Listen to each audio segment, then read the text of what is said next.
नमस्कार, मैं हूं विपुल और आप देख रहे हैं डेमोक्रेसी एक्सप्रेस।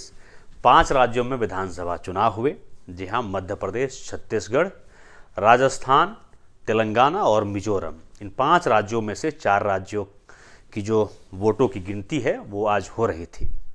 नतीजा ये रहा कि 3 राज्यों में मध्य प्रदेश, छत्तीसगढ़ और राजस्थान में बीजेपी सरकार बना रही है।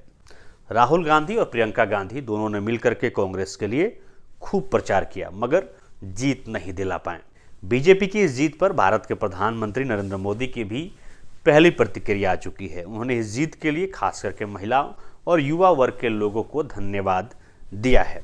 राजनीति के जानकार ये मान करके चल रहे थे कि जो आने वाला लोकसभा चुनाव है 2024 का, इन 5 राज्यों के चुनाव परिणामों से बहुत प्रभावित होगा। यहाँ तक ये कहा जा रहा था कि ये बीजेपी के लिए लिटमस टेस्ट है। अब परिणाम 4 राज्यों के आ चुके हैं, जिनमें से 3 में बीजेपी सरकार बना रही है।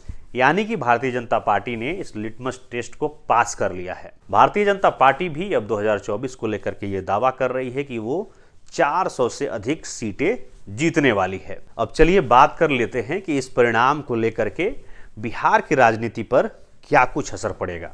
आप जानते हैं कि इंडिया गठबंधन को लेकर के बिहार के मुख्यमंत्री नीतीश कुमार काफी दिनों से लगे हुए थे। देश की तमाम क्षेत्रीय पार्टियों को वो इकट्ठा करने की कोशिश कर रहे थे ताकि 2024 में भारतीय जनता पार्टी के खिलाफ इंडिया गठबंधन मजबूती से चुनाव लड़ सके।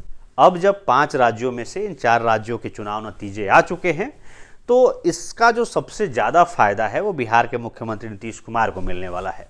ऐसा मैं इसलिए कह रहा हूं क्योंकि इंडिया गठबंधन में अभी बहुत कुछ क्लियर नहीं था। मुख्यमंत्री नीतीश कुमार को लेकर के बिहार में अक्सर उनकी पार्टी या फिर उनकी सहयोगी पार्टियां ये कहती रहती हैं कि नीतीश कुमार को प्रधानमंत्री का चेहरा बनाया जा सकता है, मगर जो स्थिति इंडिया गठबंधन में बनी हुई थी उसे देख करके ये हरगिज नहीं लग रहा था कि इंडिया गठबंधन नीतीश कुमार को प्रधानमंत्री का चेहरा बना सकती है।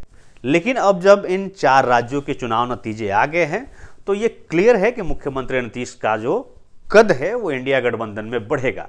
अगर कांग्रेस ने अच्छा परफॉर्म किया होता तो साफ तौर पर कांग्रेस राहुल गांधी को आगे करती प्रधानमंत्री चेहरे के तौर पर 2024 लोकसभा चुनाव के लिए। लेकिन अब जब नतीजे कांग्रेस के खिलाफ आए हैं तो इसका फायदा नीतीश कुमार को जरूर मिलेगा। तो हम ये बात कर रहे थे 4 राज्यों में हुए विधानसभा चुनाव के नतीजों पर।